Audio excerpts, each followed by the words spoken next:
यही कहना चाहती हूँ, अगर गुर्बत औरत पे हो ना, औरत के बच्चे ना छोटे हों। मेरे बच्चे बहुत छोटे हैं, मेरे बच्चे अभी कमाने वाले नहीं। ये मैं भी सफेद पोश थी, अब इतनी गुर्बत आ गई है। मुझे खाना बनाए को कितने दिन और 4 महीने हो गए, मैंने घर में हांडी नहीं बना के देखी और नंगे पाँव मैं जिना से घर आई हूँ। मेरे घर में एक बूंद आटे की ताकत नहीं है, मेरे पास दवाई भी नहीं है। मैं अपने बेबी को खुद आके दफनाया, 5 दिन मैं जिना में दाख रही हूँ। हम इनका नंबर दे देते हैं, जो रब्ता करना चाहते हैं वो इनसे रब्ता कर लें। अस्सलाम वालेकुम नाजरीन, आप देख रहे हैं अलर्ट पाकिस्तान। तो नाजरीन, आज हमारे साथ एक ऐसी बाजी मौजूद हैं जिनका पहले कारोबार था, अब नहीं है और इनके ऑपरेशन भी हुए हैं। आइए हम पूछते हैं इनसे कि ये क्या बना और कैसे ये हुआ इनके साथ और इनकी लाइफ चेंज हो गई। अब ये क्या कहना चाहती हैं नाजरीन, हम इनसे पूछते हैं कि ये क्यों इस कदर मजबूर हैं। तो हमारा मकसद भी यही है वीडियो बनाने का कि इनकी जो बेबसी है वो आपको पता चले, ताकि इनकी हेल्प की जाए। नाजरीन, हम इनसे पूछते हैं कि ये क्या कहना चाहती हैं। और वीडियो शुरू करने से पहले आपसे रिक्वेस्ट है, चैनल को लाजमी सब्सक्राइब करें और बेल के ऊपर क्लिक कर दें ताकि ऐसी न्यू वीडियो आपको जल्दी मिल जाए। और वीडियो को लाइक करें और कमेंट में अपनी राय का इजहार ज़रूर कीजिए। तो हम पूछते हैं इनसे नाजरीन। अस्सलाम वालेकुम। वालेकुम अस्सलाम। बाजी, आप मुझे ये बताएं कि आप क्या करती हैं? मैं पहले आलू चने लगाती थी क्रीम मार्केट में, ब्रेक आउट के आगे मैं स्टॉल लगाती हूँ आलू चने का। मुझे बच्चा होने वाला था, एक दूसरा महीना था, मेरा मियाँ छोड़ के चला गया। तो मैंने फिर भी थाल अपने सर पे उठा के मैंने आलू चने बेचे हैं, लेकिन मेरे से अब 1 माह पूरा हो गया है। मेरे घर में एक बूंद आटे की ताकत नहीं है, मेरे पास दवाई भी नहीं है। मैं अपने बेबी को खुद आके दफनाया, 5 दिन मैं जिना में दाख रही हूँ।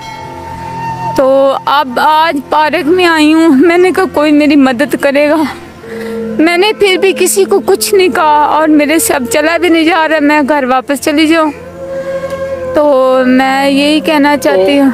आपके खामद क्या करते हैं? वो आपके साथ नहीं है? मेरे खामद को तकरीबन 10वें रोज़े मेरा खामद गया, वापस नहीं आया। तो मैंने किसी को कुछ भी नहीं कहा। किधर गए? छोड़ के चले गए या की शादी की है वो मैं छोड़ के चला गया। जब वो वापस नहीं आया, मैंने अकेली जाके अपना केस करवाया के आई हूँ। लावारसों जैसा मेरे साथ सलूक हुआ है और नंगे पाँव मैं जिना से घर आई हूँ और मैं अपना बेबी लेके आई हूँ और दफनाया है और मैंने उठा के लाई हूँ। तो मेरा एक टांका टूट गया, अब मेरे टांके में रेशा पड़ गया। मेरे पास इतने पैसे नहीं है कि मैं अच्छी दवाई और अच्छा खाना खा सकूँ या चल सकूँ या अपनी अभी मेहनत कर सकूँ। आपके बेटे कितने हैं? मेरे बेटे 3 हैं। ये मेरा बेटा छोटा है, ये बड़े से छोटा है। इनको कैंटीन से लगाया था इधर, मैंने कहा जो 10-12 दिन है मैं ठीक हो जाऊँगी, फिर मैं काम करूँगी, आप लोगों को करने की कोई ज़रूरत नहीं है। लेकिन आज आई हूँ, वो बच्चे थे रात को उन्होंने 100 रुपया दिया और बच्चों ने खा पी दिया। तो आज मैं आई हूँ, मैंने कहा कोई मदद करेगा, लेकिन मेरा मुँह जेब नहीं दे रहा मैं किसी से कुछ मांगूँ। मैंने यही कहा अपने खुदा से कि मुझे वापस जल्दी घर भेज, मैं जल्दी इजी होकर चली जाऊँ, लेकिन मैंने किसी से नहीं मांगना। और किसी की कोई हमदर्दी हो तो उसकी मेहरबानी है और मेरी किसी से ज़बरदस्ती नहीं है। और मेरा ये 1 महीना है, औखा है, बहुत ज़्यादा तंग है, ये मेरा निकल जाए। मैं अपनी मेहनत करने वाली हूँ। क्रीम मार्केट, जेंट्स मार्केट में आलू चने लगाती हूँ। उर्दू न्यूज़ पे चेक कर ले, मेरे इंटरव्यू है। मैं खुद मेहनत करने वाली हूँ, मैं मांगने वाली नहीं हूँ, मैं हिम्मत हारने वाली नहीं। मैंने भूख अभी भी चाल रही हूँ, मैंने फिर भी खामोशी रखी। नाजरीन, आप देख रहे हैं कि किस कदर बाजी मजबूर हैं कि किन हालात से किन हालात तक पहुंच गए। वो यहाँ तक कह रहे हैं कि मेरा ऑपरेट हुआ है और मैंने अपने बच्चे को खुद दफन किया है। आप सोचें कि कितना ये कठिन मरहला है। और मेरे अभी टांके लगे हुए हैं, मेरे पास इतना बजट नहीं है कि मैं अपने टांके खुलवा सकूं या अच्छी दवाई खा सकूं, वो ज़ख्म मेरा ठीक हो जाए। टांके अभी भी लगे हुए हैं, वो खुलवाने के लिए भी पैसे नहीं हैं और इनके पास इतने पैसे भी नहीं हैं कि वो घर भी जा सकें या अपनी वो दवाई मेडिसिन ले सकें। अभी इनके वो टांके कच्चे हैं, इनके टांके में रेशा पड़ चुका है। तो मैं सब मुखैर हज़रात से यही कहता हूँ कि आप ज़रूर इनकी मदद करें, ये मजबूर हैं और इन्होंने हमें बुलाया नहीं, हम यहाँ पे आए थे कुछ किसी और मकसद के लिए, लेकिन इनकी किस्मत में थे। अब आपने इनकी हेल्प करनी है, अपने टांके वगैरह खुलवा सकें और अपने बच्चों की देखभाल कर सकें और आने वाले वक्त में अपने आप को मेंटेन रख के मेहनत कर सकें। ये पहले भी चनों का काम करती नहीं है, जिस तरह बाजी कह रही कि मैं हिम्मत हारने वाली नहीं हूँ, आपने देखा भी होगा। तो अल्हम्दुलिल्लाह इतनी अगर जिसके अंदर हिम्मत हो वो काम कर लेता है।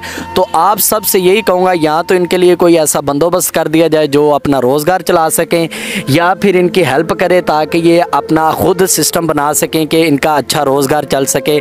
तो आप मुझे ये बताएं कि अभी फ़िलहाल आप किधर रह रही हैं? मैं बेख्याल में रह रही हूँ, मतलब गुजवार के मकान में रह रही हूँ। तो मैं बुशरा बीबी के साथ मैंने काम भी किया हुआ है कि 4 साल मैं उनके गांव की रहने वाली हूँ और वो बहुत अच्छे नवाब है। मैंने उनके पास ड्यूटी की है, इसलिए मैं भी सफ़ेद पहुँचती। अब इतनी गुर्बत आ गई है, मुझे खाना बनाए को कितने दिन और 4 महीने हो गए मैंने घर में हांडी नहीं बना के देखी। तो नाजरीन आप देख रहे हैं कि किन हालात से गुज़र रहे हैं कि घर में हांडी तक नहीं पकाई। 4 माह से जिनके घर में हांडी ना पकी हो, देखें आप खुद सोच सकते हैं कि किस तरह वो गुजारा करती हैं। आप देख रही हैं बाजी कि मजबूर हैं। आप सब से यही मैं रिक्वेस्ट करता हूं कि आप इनकी हेल्प करें ज़रूर, ताकि ये अपना सर्कट चला सकें। अल्लाह पाक इनके हाल पे रहम फरमाए और आप सब ज़रूर इनकी मदद करें। नाजरीन आप देख रहे हैं कि इनके घर का भी सर्कट जो वो नहीं चल रहा, तो एक छोटे बच्चे को दफनाया भी इन्होंने ख़ुद अपने हाथों से। तो आप ज़रूर इनकी हेल्प करें। आप लास्ट में अगर कोई पैगाम देना चाहें?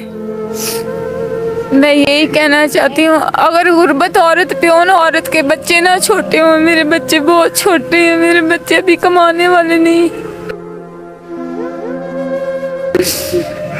नाज़रीन आप देख रहे हैं कि बच्चों की खातिर ये इन हालात में आ गए हैं कि खामद भी छोड़ के चला गया है और आपके रिश्तेदार या भाई बहन कोई साथ नहीं दे रहा आपका? जिसको पैसे दूँ वो साथ देता है, जिसको पैसे ना दो। मेरे पास तो अपने खाने के लिए नहीं है, तो मैंने इसलिए सब कुछ छोड़ दिया। अपने बच्चों को तीनों को लेके अपने साथ लिटा के, एक 4 पहिए मेरे पास और मेरे पास चंद बर्तन है खाने पीने के। सिर्फ मैंने अपने बच्चों को गुजारे के लिए, मैंने कि मेरे बच्चे बड़े हो जाएंगे, बस अपने बच्चों के लिए कर रही हूँ और मुझे कोई शौक़ नहीं है। लेकिन मैं पार्लर का खुद सारा काम मुझे आता है, लेकिन मेरे पास कोई बजट नहीं है कि मैं कोई ऐसा बड़ा काम कर सकूं। मैंने थोड़ा सा मंडी जाती हूँ सामान लेके, लेकिन मुझे बच्चा होने वाला था, इतना वज़न मेरे से नहीं उठाया जाता। मुझे 3 महीने हो गए, अब मेरे से काम नहीं होया। मेरा बेबी फौत हो गया पेट में। मैंने अकेली जाके अपना सारा सिस्टम जो भी था ना, मैंने अकेली जाके किया और बच्चे को उधर से रिक्शा लेके घर आई हूँ। तो मैं उतरने लगी, मेरा टांगा टूट गया। अब मेरे बच्चे छोटा है, 2 साल का मेरा बेटा है। मैंने उसको चाय का कावा बना के दिया है। हम 2 दिन के भूखे थे, कावा बना के पिया। हमें मोशन तीनों चारों को लग गए हैं और मेरे बच्चे बीमार हो गए हैं। अब मेरे बच्चे इतने मतलब भूख में कलप रहे थे और मैं अपना दर्द नहीं देखा, तो मैं पार्क में आ गई हूँ। लेकिन पार्क में मैंने किसी को भी ना कहा मुझे कोई 10 रुपए या 20 रुपए दे। तो नाज़रीन आपने देखा यहाँ पे बैठे हुए हैं, लेकिन किसी से मांगने की हिम्मत नहीं हो रही। तो आप सब ज़रूर इनकी मदद करें ताकि ये अपना सर्कट चला सकें। छोटे बच्चों की इन्होंने बीमारी को देखते हुए अपनी बीमारी को भूल गए कि मेरे बच्चे को क्या हुआ। नाज़रीन ये बहुत कठिन मरहला होता है। तो आप सब से ये रिक्वेस्ट करता हूँ कि आप ज़रूर इनकी मदद करें। हम इनका नंबर दे देते हैं, जो रब्ता करना चाहते हैं वो इनसे रब्ता कर लें। तो आप इनकी मदद ज़रूर करें और लास्ट पे इंशाल्लाह हम इनसे यही दुआ भी करते हैं इनके लिए कि अल्लाह पाक इनकी जो मजबूरी है इनको ख़त्म करे और इनकी बेबसी को ख़त्म करे। और इसी के साथ ही नाज़रीन हमें इजाज़त दीजिए, हम इंशाल्लाह मिलेंगे एक नेक्स्ट वीडियो में। तब तक के लिए अल्लाह हाफिज़।